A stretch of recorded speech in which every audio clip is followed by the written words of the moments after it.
আসসালামু আলাইকুম। সন্ধে ৭টা। বাংলাদেশ বেতার সিলেটে সংবাদ পড়ছি শিমুল আক্তার। সারা দেশের মতো সিলেটেও আজ পালিত হচ্ছে শহীদ বীরশ্রেষ্ঠ ফ্লাইট লেফটেন্যান্ট মতিউর রহমানের ৫৩তম শাহাদাত বার্ষিকী। বাংলাদেশের মহান মুক্তিযুদ্ধের চরম সাহসিকতা আর অসামান্য বীরত্বের স্বীকৃতি স্বরূপ যে ৭ জন বীরকে বাংলাদেশের সর্বোচ্চ সামরিক সম্মান বীর শ্রেষ্ঠ উপাধিতে ভূষিত করা হয়, তিনি তাঁদের অন্যতম। বাংলাদেশ বিমান বাহিনী এ উপলক্ষে বিভিন্ন ঘাঁটি ও ইউনিটের দোয়া মাহফিলের আয়োজন করে। এ সময় ৭১-এর মুক্তিযুদ্ধে মরহুমের গৌরবোজ্জ্বল আত্মত্যাগের কথা শ্রদ্ধার সাথে স্মরণ করা হয়। এছাড়া বিমান বাহিনী পরিচালিত সকল স্কুল ও কলেজ সমূহে শহীদ বীরশ্রেষ্ঠ ফ্লাইট লেফটেন্যান্ট মতিউর রহমানের জীবনের উপর আলোকপাত ও তাঁর রুহের মাগফিরাত কামনায় বিশেষ মোনাজাতের আয়োজন করা হয়। সিলেটে আজ দেশের সর্বোচ্চ বৃষ্টিপাত রেকর্ড করা হয়। মৌসুমী বায়ুর প্রভাবে টানা বৃষ্টিপাত হচ্ছে। গতকাল সন্ধ্যার পর থেকে আজ দুপুর 12:30 পর্যন্ত এই বৃষ্টিপাত অব্যাহত ছিল। 18 ঘণ্টায় 214 মিলিমিটার বৃষ্টিপাত রেকর্ড করা হয়, যা দেশের মধ্যে সর্বোচ্চ। আবহাওয়া অধিদপ্তর জানাচ্ছে, মৌসুমী বায়ু বাংলাদেশের উপর সক্রিয় অবস্থায় রয়েছে এবং উত্তর বঙ্গোপসাগরে প্রবল অবস্থায় আছে, যার ফলে এই বৃষ্টিপাত হচ্ছে। সিলেট পানি উন্নয়ন বোর্ডের তথ্য অনুযায়ী এই বৃষ্টিপাতে সিলেটের নদ নদীর পানির স্তরও বৃদ্ধি পেয়েছে।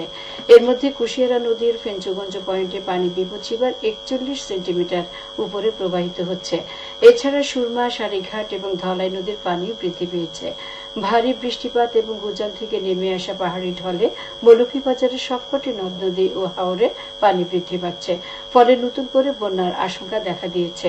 পানি উন্নয়ন বোর্ডে জানায়, শেষ খবর পাওয়া পর্যন্ত মৌলভীবাজার সদরের চাঁদনীঘাট ব্রিজে মনু নদীর পানি বিপদসীমার কাছাকাছি রয়েছে এবং শেরপুর পয়েন্টে কুশিয়ারা নদীর পানি বিপদসীমার সামান্য নিচে দিয়ে ধলাই নদীর পানি কমলগঞ্জ উপজেলা রেলওয়ে ব্রিজে বিপদসীমার 25 সেন্টিমিটার উপরে এবং জুড়ি নদীর পানি বিপদসীমার 143 সেন্টিমিটার উপরে প্রবাহিত হচ্ছে। হাকালুকি, কাওয়াধিকি ও হাইলা হাওরের পানি বৃদ্ধি পাচ্ছে। এদিকে গত 2 দিনের টানা বর্ষণে মৌলভীবাজার জেলার কমলগঞ্জে ধলাই নদীর পানি বিপদসীমার উপরে প্রবাহিত হচ্ছে। একই সঙ্গে লাঘাটা ছড়া সহ সবগুলো পাহাড়ি ছড়ার পানিও বিপদসীমার উপরে প্রবাহিত হচ্ছে। উপজেলার বেশ কয়েকটি ইউনিয়নের মানুষ পানিবন্দী অবস্থায় রয়েছে। পানিতে তলিয়ে গেছে কৃষি জমি, বিপাকে পড়েছেন নিম্ন আয়ের মানুষ। শিক্ষা প্রতিষ্ঠান সহ প্রধান প্রধান সড়ক বর্তমানে পানির নিচে। পৌর এলাকার খোসালপুর, পতনুসার, মুন্সিবাজার, আদমপুর, ইসলামপুর ও আলীনগর এলাকার নির্মাণ জলমগ্ন রয়েছে। সুনামগঞ্জ জেলায় দিনভর বৃষ্টি হচ্ছে, ফলে জনজীবনে ছন্দপতন ঘটেছে। সুরমার পানির কিছুটা বাড়লেও বিপদসীমার নিচে রয়েছে। নবনিযুক্ত প্রশাসক আবু আহমেদ সিদ্দিকী আজ সিলেট সিটি কর্পোরেশন কর্মকর্তা কর্মচারীদের সাথে মত বিনিময় সভায় মিলিত হন। এ সময় তিনি বলেন, ছাত্র জনতার আন্দোলনের মাধ্যমে বাংলাদেশে পরিবর্তন এসেছে। যুব সমাজের মেধার মূল্যায়ন করে আমরা একটি নতুন বাংলাদেশ গঠন করব। আমাদের কাজ হবে সম্পূর্ণ দুর্নীতিমুক্ত ভাবে নাগরিকদের চাহিদা অনুযায়ী সেবা প্রদান করা। দেশের সব জেলা প্রশাসককে প্রত্যাহার করা হয়েছে। পুরাতন জেলা প্রশাসক নিয়োগের নীতিমালা বাতিল করে নতুন নীতিমালা প্রণয়ন করা হচ্ছে মেধা, যোগ্যতা, সততার ভিত্তিতে। সুপিরিয়র সিলেকশন বোর্ডের সভায় সিদ্ধান্ত গ্রহণ করা হয়। সিদ্ধান্ত অনুযায়ী নতুন নিয়োগ প্রক্রিয়া বাতিল করা হবে ফিট লিস্ট পদ্ধতিতে।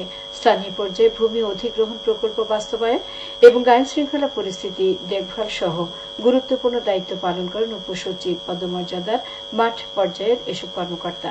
এদিকে জেলা পরিষদ চেয়ারম্যান, মেয়র এবং উপজেলা চেয়ারম্যানদের স্থলে প্রশাসক নিয়োগ করা হয়েছে মৌলভীবাজারে। ফলে প্রায় 15 দিন পর এসব প্রতিষ্ঠানে গতি ফিরে এসেছে।